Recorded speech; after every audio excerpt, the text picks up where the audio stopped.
Right guys, how you going?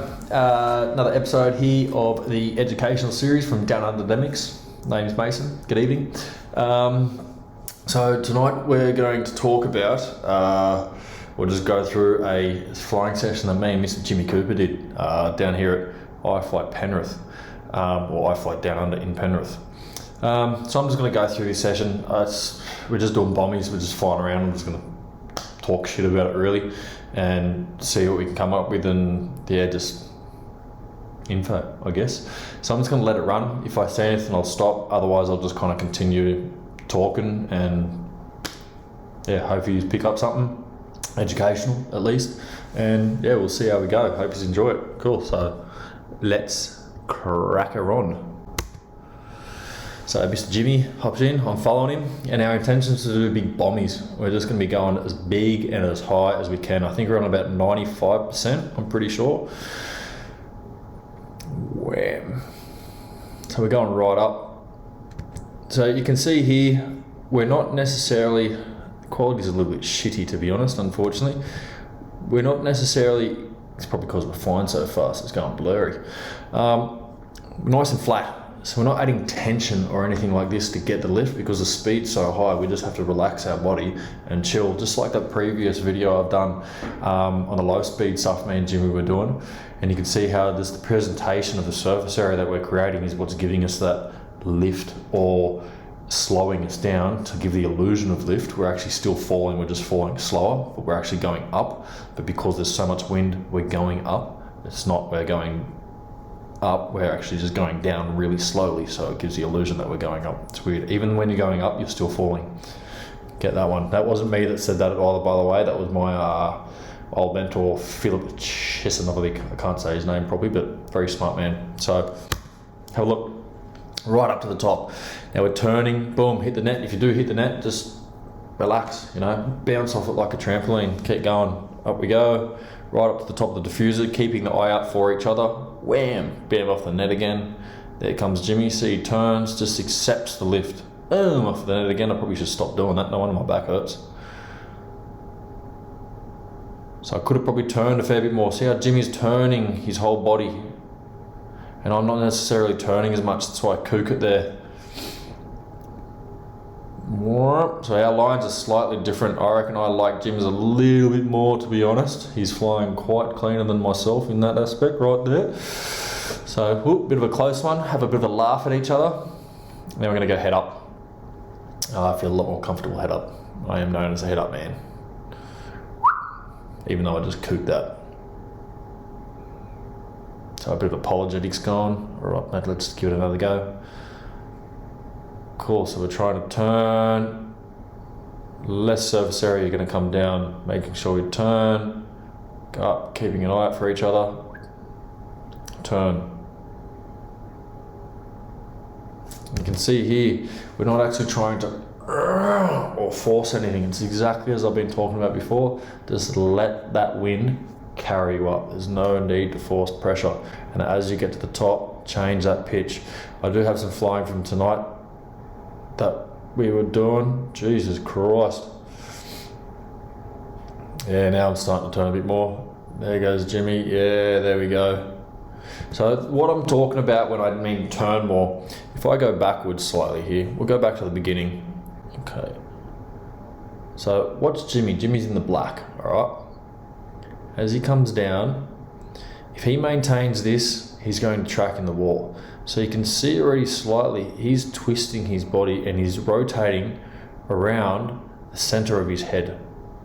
He's using his arms and his body's turning, and now he's creating more room by allowing himself to go up with the wind, the wall to his side now. So he's actually came down the tunnel and he's rotated his body like this, still creating space, and then carrying his speed up. This is allowing me to have more room to dive, and it's allowing him to carry the speed.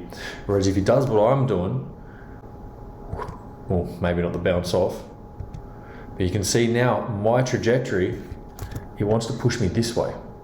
Okay, whereas Jimmy's, if his body, where I am now, his legs would actually be on the opposite side to what I am. his legs would be over here. So he's able to continue carrying that speed up and then carrying that lift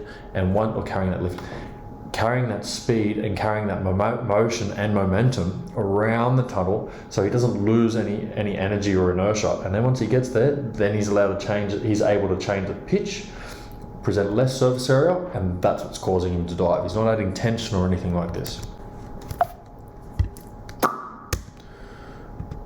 Cool. Still see, I'm looking down where I'm going, so I'm spotting that landing, presenting left surface area, and now diving. The thing that he does the same as what I'm doing up the top. Good old 360, watch this. So I've come up, I'm spotting where Jimmy is, making sure he's out of the way, and I'm going to actually go for where Jimmy is now. I'm not going to go where I think he's going to be or where I think that gap's going to be. I'm going to go right for where he is, because I know he's going to have moved by then. So I'm looking down, creating less surface area. There's nothing of myself up there. You can see full pinned. Go back to normal. A bit of shadow on the wall. You can see Jimmy is now here. So I'm diving for this area, because as I start diving, Jimmy's going to start coming up. Let's go slow-mo. Started rotating. Okay, you can see what I mean by how he's actually facing the other direction, passing each other on the way down. Now if I had a rotator here, I actually washed off a lot of speed. So I could have kept that turn. If my body had actually ended up where my head is, but my feet probably want to be around where old mate is standing out here on the glass rather than the door. So my head actually would prefer to be here, and my body over this direction, here like this. And that way my left shoulder, which is this arm's my left one, that's my right one, my left one would essentially be here, and the door would be along the left side of my body. This now then would allow me to carry that inertia with clean air, taking me up. See now how it pushes me this direction, whereas if I had to face the other way, I would have gone cleanly up this way.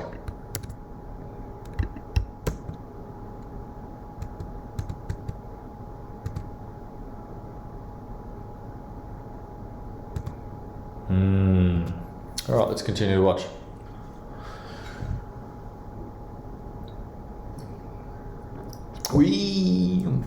That's why eye contact, biggest, most important one, awareness.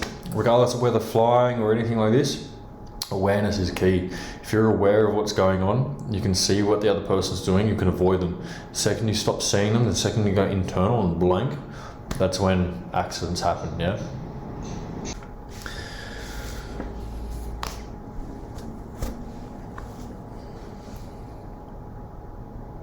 Cool, so back to the head up bommies. A lot of fun, love doing bommies. Bommies are one of my favourite things to do in the tunnel, so sick. This is one of the first times we've actually done bommies together. Doing it solo, it's a lot more cleaner. But especially in this 16, it's freaking beautiful.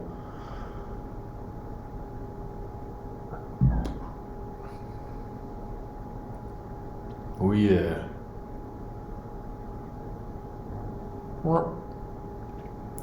Cool, sick. So that's a bomby session. All right, let's check out what we do now.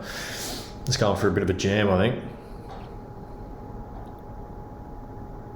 So I think this is myself leading. Over the bellies. So let's talk about these over the bellies real quick. So you'll see here as we're doing over the belly, I'll drop this. As I'm coming down, my head's up, my legs are straight, arms are relaxed, and everything generally is in line from here. And what I'm doing, I'm going to rotate. As I've come down, I'm not going to carry up, I'm going to rotate and carry that speed. See my arm, the big thing that really helps this is this arm here, this one. I swing that, and that's what controls my rotation slightly. I move that here, I'm starting to go up, so I'm catching a lot more wind from this surface area, and it's going to take me in this direction. So the trick is to not fight this.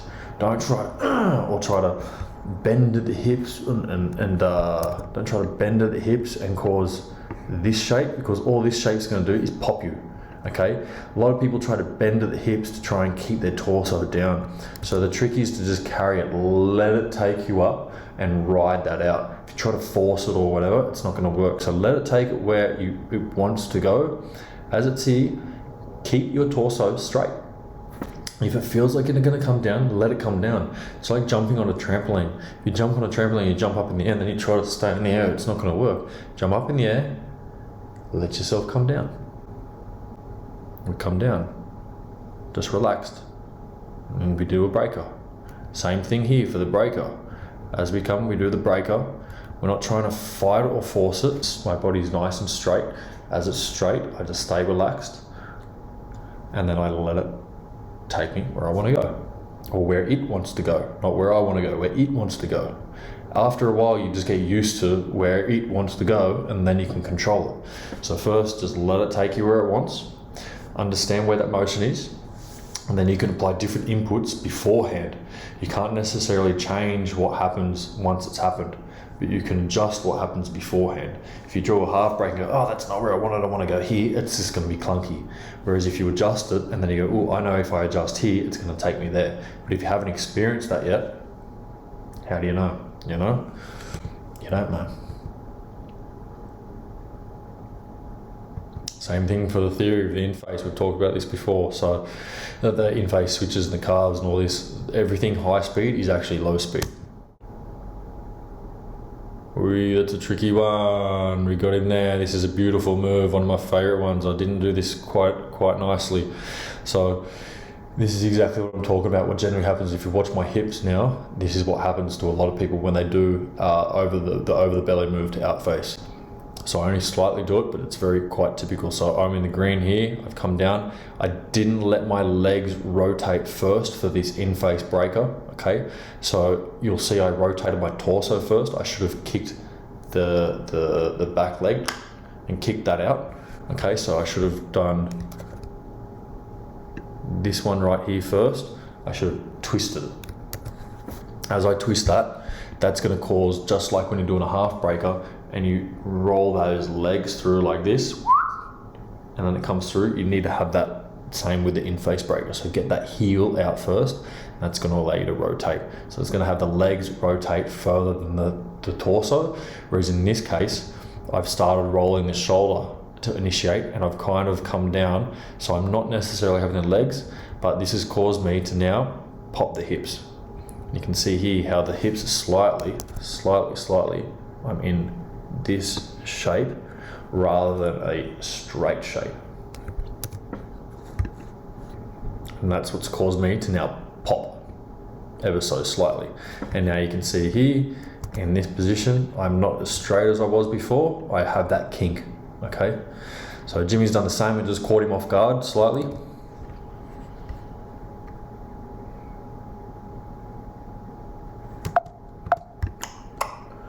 Okay, boom. We'll go back to it real quick. Here we go. And caught Jimmy slightly off guard, and you can see there where he rolled his shoulders straight first. So there was no letting the inertia go, let it take you, and okay, he's done the move. It's all good. Don't panic. Then rotate. Cool. A lot of it's just being able to see, not firing, and sometimes the thought pattern is, what the hell did he just do there? Holy shit. Boom, into the wall. He recovered it. He's a sweet fly. He knows what he's doing.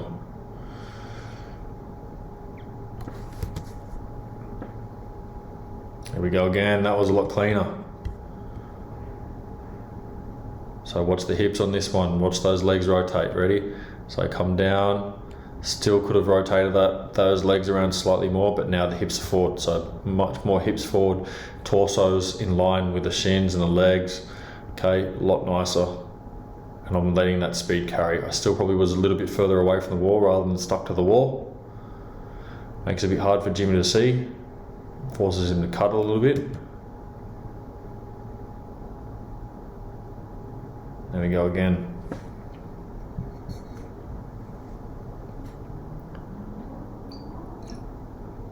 So this was just a burn around sesh. We're just having fun.